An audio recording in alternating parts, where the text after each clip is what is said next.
Today, we are going to get into the incredible story of one of modern medicine's absolute greatest achievements, the heart transplant. And let me tell you, it is a wild tale of brilliant surgeons, just heartbreaking failures, and a scientific breakthrough that would completely change what it means to get a second chance at life. And that second chance, well, it looks just like this. This is a medical miracle happening right before our eyes. A donor heart sutured in place, already beating inside a brand new body. For most of human history, a moment like this was pure science fiction. But today, it's a life-saving reality. I mean, for centuries, a failing heart meant certain death. That was it. There were no other options. The very idea of taking this vital organ out of one person and putting it into another, it was almost unthinkable. Just a radical, seemingly impossible concept. So what are we really talking about when we say heart transplant? Well, it's a procedure for patients with what's called end-stage heart failure, basically when all other treatments have failed. A surgeon literally removes the patient's diseased heart and replaces it with a healthy heart from a recently deceased donor. It is the ultimate life-saving intervention. But here's something that's really crucial to understand. While a transplant is absolutely life-saving, it's not exactly a cure. The average survival period today is around 15 years. It's a treatment that dramatically extends a person's life, for sure, but it also kicks off a whole new set of lifelong challenges. And this whole idea, it's been kicking around for way longer than you might think. Get this. All the way back in 1907, an American researcher named Simon Flexner predicted that we'd one day replace diseased organs. This was decades before surgeons had the tools or the know-how to even try it. The dream was there long before the reality. And that dream really started to become a reality back in the 1960s. This was a time of just intense and daring experimentation. It was a dramatic race to be the first, a time filled with incredible courage and, well, often some really tragic outcomes.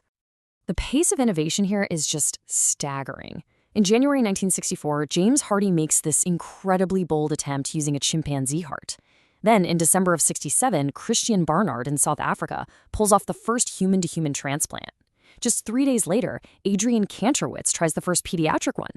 And then a month after that, Norman Shumway as the first successful adult transplant in the U.S. It was just a complete whirlwind of historic firsts. But here's the harsh reality of those early days. By 1968, more than 100 transplants had been done around the world. But as you can see here, the results were just devastating. Only about a third of those patients survived for more than 3 months. The surgeons had proved they could physically do the operation, but they were up against a much bigger, invisible enemy. So the surgery itself, crazy as it sounds, wasn't the biggest hurdle. No, the real villain in this story was the patient's own immune system. It was waging a kind of civil war against the very organ that was supposed to save it. To put it simply, your body is designed to recognize and attack anything that's foreign. And a donor heart, that's pretty much the ultimate foreign invader. This process is called organ rejection, and it nearly brought the entire field of transplantation to a grinding halt. For years, this problem just seemed impossible to solve. Patients would survive the surgery only to die from rejection weeks or months later. The whole field was desperate for a breakthrough. And then, in 1983, it finally arrived. The absolute game changer was a drug called cyclosporine.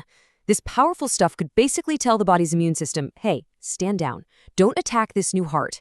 This was the key that unlocked the true potential of heart transplantation, turning it from a high-risk gamble into a real, viable, life-saving therapy.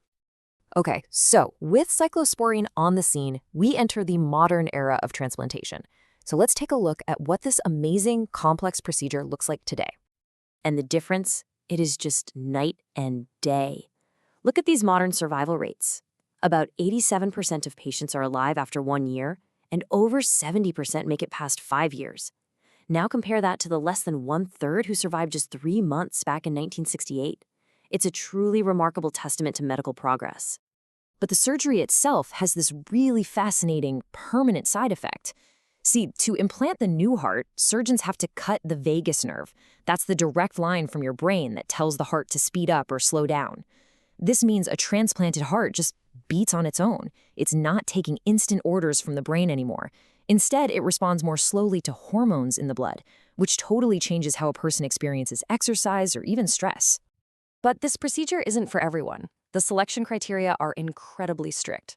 For example, patients with other irreversible organ damage or active cancer just aren't candidates. And there are other factors too, like age or obesity, that can make this surgery way too risky. And life after a transplant is a whole new journey with its own set of hurdles. Remember those immunosuppressant drugs?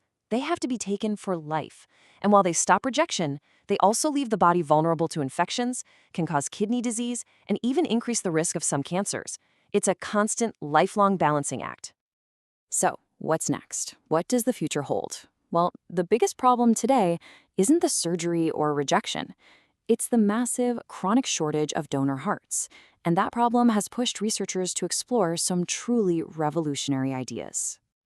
Technology is already making a huge difference. This device, which some people call a heart in a box, can literally keep a donor heart warm, oxygenated, and beating outside the body. This gives surgeons more time to get the heart to the person who needs it, and that makes a lot more transplants possible. And this brings us to one of the most exciting and maybe controversial areas, xenotransplantation. That's a fancy word for cross-species transplants. In 2022, we saw a massive milestone when surgeons transplanted a genetically modified pig heart into a human.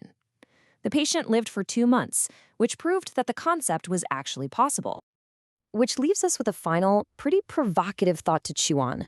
As we keep pushing the boundaries of medicine to solve this organ shortage, are we heading toward a future where the solution to a failing human heart isn't a human heart at all?